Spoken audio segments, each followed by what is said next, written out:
네, 안녕하세요. 로열로더 투자전략가 로로쌤입니다. 자, 제가 경제신문의 재테크 칼럼을 기고하고 있죠.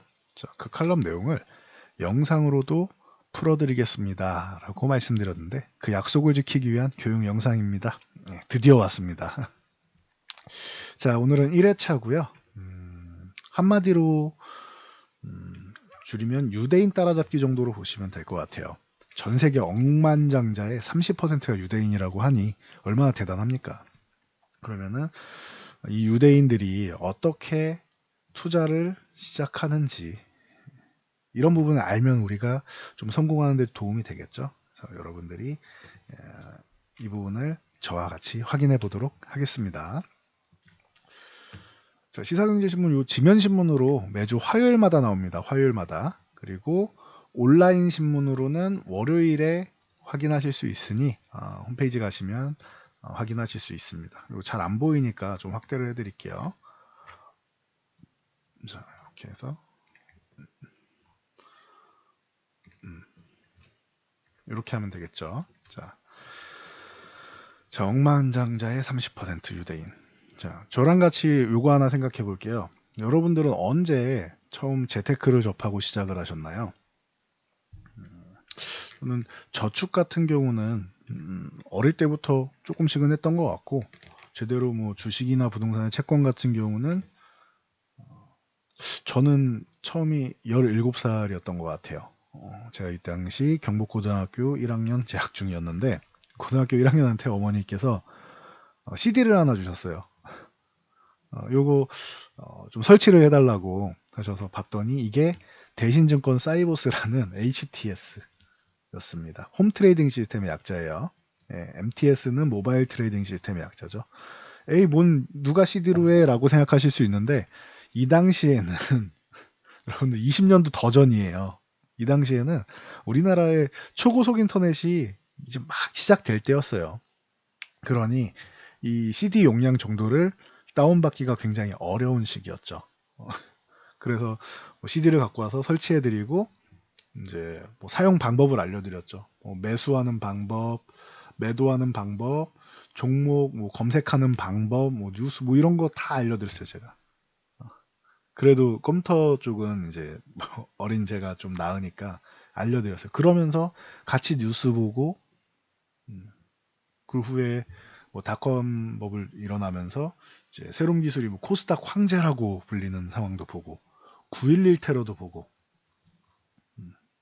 그렇죠. 그리고 이제 트로이카즈 올라가는 2000년 중반 기도 보고 그리고 이제 그 다음에는 이제 제가 업계에서 이제 있었던 이제 2009년 1월부터는 업계에서 제가 이제 종사를 하기 시작하면서 이제 금융위기 이후에 여러 가지 교육도 하고 지금 이렇게 여러분들을 만나 뵙고 있죠. 여러분들은 어떻게 하셨나요? 저는 17살이면 조금 이른 편이었던 것 같아요. 제 주변이나 뭐 다 살펴보면은. 그런데 유대인들은 남자는 13세, 여자는 12세에 시작을 한대요. 보시면 남자 13세, 여자 12세. 와, 어마어마하게 어린 나이에 시작을 합니다.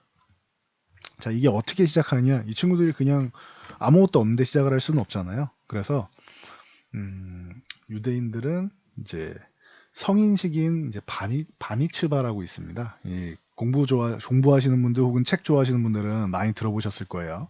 그래서 주변 사람들이 돈을 모아서 이 친구들한테 돈을 주는 거예요. 뭐 정확하게는 부모님이 받는 거 개념이죠. 이 당시는 어리니까. 그래서 혼자가 아닌 부모와 함께 관리를 해요. 주식이든 부동산이든 채권이든 상품이건 함께 투자를 합니다. 뭐 아니면 저축을 하더라도. 그래서 이때부터 경제를 공부하는 거예요. 실물 경제에 대해서. 책 놓고 공부하는 게 아니라 실제로 운영을 해보는 거예요. 돈의 흐름에 대해서. 근데 우리나라는 어때요? 여러분들도 잘 생각해보세요. 언제 시작하셨는지. 이 저축이라는 것을 제외하면은, 저축도 재테크는 맞습니다. 저축이라는 걸 제외하면은, 뭐 주식이든 부동산이든 뭐 이런 거 상품이든 관심 갖는 게 보통 30대에 관심 갖는 분들이 굉장히 많으세요. 왜냐면 여유가 이때 생기거든요. 남자들 같은 경우는 초등학교 때부터 학원, 과외 다니면서 제도 교육하죠. 그리고 주입식 교육하죠. 그래서 고등학교 때까지 해서 대학 입시 쪽으로 올인을 합니다. 뭐 아니신 분들도 있겠지만 대체적으로 전체적으로 평범하게는 입시 쪽으로 보고 그리고 나서 대학을 가요. 그럼 남자들은 군대를 가죠. 군휴학을 하죠. 뭐 어학연수 같은 경우 갈 수도 있겠죠. 그럼 졸업하면은 20대 후반. 뭐 20대 후반이 무슨 돈이 있습니까? 이제 막 졸업을 했는데. 취업이 되면 다행이고 빠르게 취업하면 20대 후반. 취업이 안 되면 이제 30대가 되는 거죠. 자, 취업했다고 바로 재테크할 수 있느냐? 만약에 집안에서 모든 게 해결이 되고 혹은 아르바이트에서 다 해결이 됐으면 괜찮은데 학자금 대출 받는 친구들도 많죠. 학자금 대출 받으면 이거 어떻게 해야 돼요? 갚아야죠. 상환해야죠.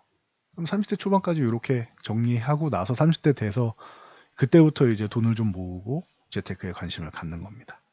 이제 스스로 자립하는 사람들이 이렇다는 거예요. 뭐 집에서 좀 도움을 받는 친구는 좀 일찍 시작할 수는 있겠죠.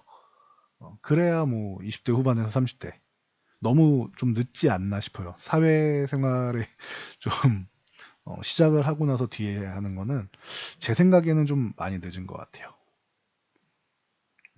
그리고 좀 예외가 있다면은 방금 말씀드린 좀 여유 있는 집 있죠. 그리고 뭐 상위 1% 집안 쪽은 대체적으로 이제 고소득층 자녀들은 주식이나 부동산을 조기 교육을 합니다. 금융 상품을 가정에서 보고 배우는 되물림식이죠.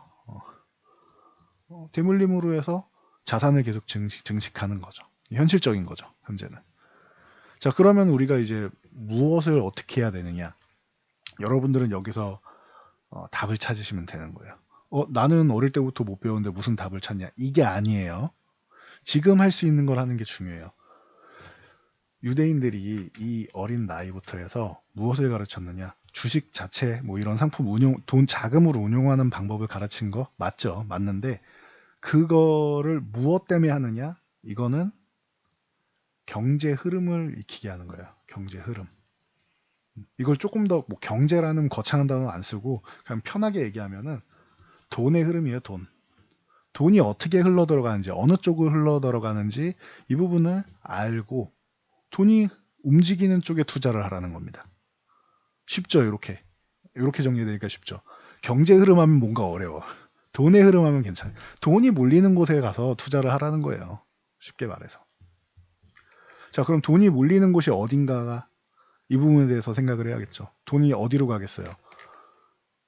뭐 여러분들이 여러 가지 생각을 할 수 있는데 이제 뭐 정책이라던가 뭐 규제라던가 이런 부분에서 먼저 찾아볼 수 있을 것 같아요.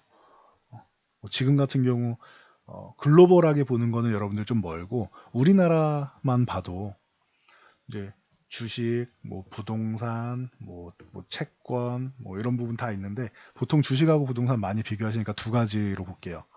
자, 정부에서 주식 쪽에 규제를 많이 해요. 뭐 예를 들면은 이제 과거에 뭐 빼빼로데이 사건이라고 해서 선물 옵션 쪽으로 투기적인 사례가 하나 있었습니다. 그러면은 선물 옵션 시장을 규제를 해요. 어떻게 돼요? 자금이 다 빠져나가. 선물 옵션 시장, 우리나라 시장 굉장히 축소돼 있었습니다. 전 세계에서 주식 시장 규모 대비 가장 큰 선물 옵션 시장이 제일 큰 나라가 우리나라였는데 지금은 한참 쪼그라들어서 매매도 잘 안 하고 그래요. 그나마 최근에 조금 늘어나긴 했는데 규제를 완화하면서 규제가 시작되면 줄어요. 부동산은 어때요? 부동산도 우리나라 굉장히 뭐 부동산은 망하지 않는다. 절대 손실 보지 않는다 그랬었는데 규제 열심히 하고 있죠, 지금. 그러면은 부동산 시장도 이 당시에는 위축이 될 수밖에 없어요. 물론 이 와중에도 이제 틈새 시장을 잘 공략하시는 분들은 잘 하시겠죠. 근데 대부분의 분들을 말씀드리는 거예요. 그러면은 규제가 들어올 때는 조금 한 발 물러서 있고 규제가 완화될 때 이럴 때 접근을 하는 겁니다. 이게 바로 돈의 흐름인 거죠. 규제를 완화한다라는 것은 이쪽에 자금이 투입되기를 원한다라는 거예요. 규제를 한다라는 것은 좀 과열이 돼 있거나 아니면 이제 좀 이 부분을 좀 시켜야겠다. 해당 상품 부분을 좀 완화시키고 시켜야겠다라는 생각이 들기 때문에 규제를 하는 거란 말이에요. 그러면은 저는 이렇게 일단 이런 거라도 여러분들이 좀 보셨으면 좋겠어요. 조금 더 디테일하게 들어가면 뭐 금이랑 뭐 저 유가랑 뭐 상품들 다 해가지고 보면 뭐 환율이랑 뭐 다 보면 좋겠지만 일단 이렇게라도 좀 보시면 좋을 것 같아요, 여러분들이. 이거를 하나하나 보는 이렇게 보는 이유가 다시 말씀드리겠지만 규제가 되느냐 뭐 완화가 되느냐 요 하나하나 사건이 아니고 돈의 흐름을 보시라는 거예요. 흐름. 유대인들이 중요시 여기는 이 돈의 흐름. 저도 그래서 항상 말씀드리는 게 개별 사건도 소개해드리고 외국인들 수급도 소개해드리고 뭐 차트 분석도 해드리고 다 해드리는데 제일 중요한 건 항상 말씀드리죠. 돈의 흐름이 어디로 쏠리고 있느냐 이게 여러분들한테 제일 중요해요. 돈의 흐름이 내가 투자하는 상품, 뭐 종목 이런 쪽에서 빠져나간다? 그러면 그때는 여러분들이 조금은 조금 현금을 들고 있는다거나 아니면은 다른 상품을 같이 알아본다거나 하는 방법이 중요하다. 그래서 여러분들이 지금 제일 먼저 해야 되는 것, 유대인들이 어릴 때부터 한 것들 조금 내가 뭐 12살, 13살은 아니더라도 지금 할 수 있는 것은 돈의 흐름이다. 그래서 여러분들이 이번 첫 번째 강의 시간에서는 경제 흐름을 배우는 것이 중요하고 앞으로 칼럼을 통해서 이제 구독자분들이 이제 돈의 흐름을 읽고 안정적으로 성공 투자할 수 있도록 저는 바라는 바이고 그걸 위해서 이 칼럼을 계속 써 나가면서 영상으로 교육을 해드리도록 하겠습니다.